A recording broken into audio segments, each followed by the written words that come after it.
दोस्तों अस्सलाम वालेकुम। जैसा कि आप सभी लोग जानते हैं कि ये ज़िलहिज का महीना करीब है, जिसमें अल्लाह ने हज बैतुल्लाह की ज़ियारत और हाजियों के लिए बड़ा शर्फ का मकाम रखा है। लेकिन अक्सर हम लोग क्या करते हैं, इसमें इतनी गलतियां कर देते हैं कि जिस पे हमें कफ़ारा वाजिब होता है। जैसे कि हम और हमारी बीवी उम्रा या हज करने जाते हैं। आपको मालूम है कि औरत का जिस तरह से आप लोग हाथ पकड़ते हैं, मैंने खुद देखा है, काबतुल्लाह में भी देखा है और मदीना मुनव्वरा में देखा है। और इस तरह बगल में दबा के लोग ऐसे सेल्फी लेते हैं और हरम शरीफ में काबतुल्लाह के सामने।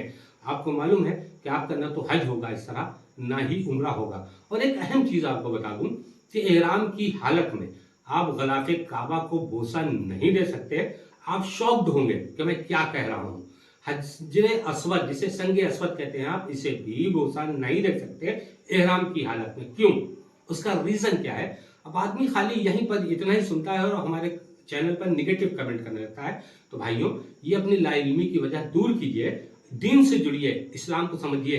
मेरे आका करीम सरवर कौनो मका फरमाते हैं, जब तुम एहराम की हालत में हो तो ना तो खुशबू लगा सकते हो और ना ही कोई खुशबूदार चीज इस्तेमाल कर सकते हो। मसला यहां तक है कि लौंग और इलायची तक आप नहीं खा सकते हैं, ये समझ लीजिए। आप खुशबूदार तेल नहीं लगा सकते हैं। तो जब हम, इसका अहम मसला क्या है, मैंने क्यों कह रहा हूं कि हजर अस्वद को आप बोसा नहीं दे सकते, गलाफे काबा को आप बोसा नहीं दे सकते, उसकी वजह क्या है? उसकी वजह समझिए। क्योंकि हम भी जाते हैं तो गलाफे काबा में इत्र लगाते हैं। जब हम इत्र लगाते हैं तो चारों तरफ खाने काबा में इत्र से एकदम महकता है।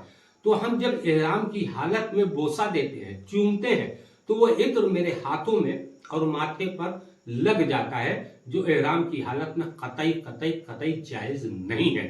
इसी तरह संगे अस्वद पे भी लोग इत्र पेश करते हैं और फिर वही कंडीशन आती है कि एहराम की हालत में आप इत्र नहीं छू सकते।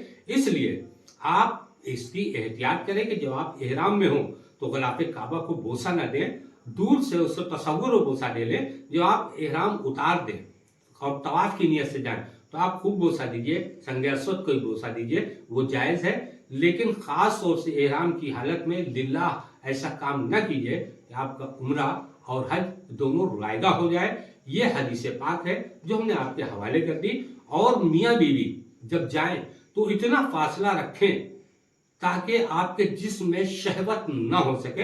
अगर शहवत हो गई तो आप हज और उम्रा आपका बिल्कुल रायगा चला जाएगा। यह हदीस नबी है। अगर लागर है कोई, हमारी शरीक हयात मान लीजिए कि लागर है, हम ज़ईफ है, तो हम सहारा दे सकते हैं। लेकिन ऐसा सहारा न दें कि जिससे जो है दूसरे लोग हमको देखें।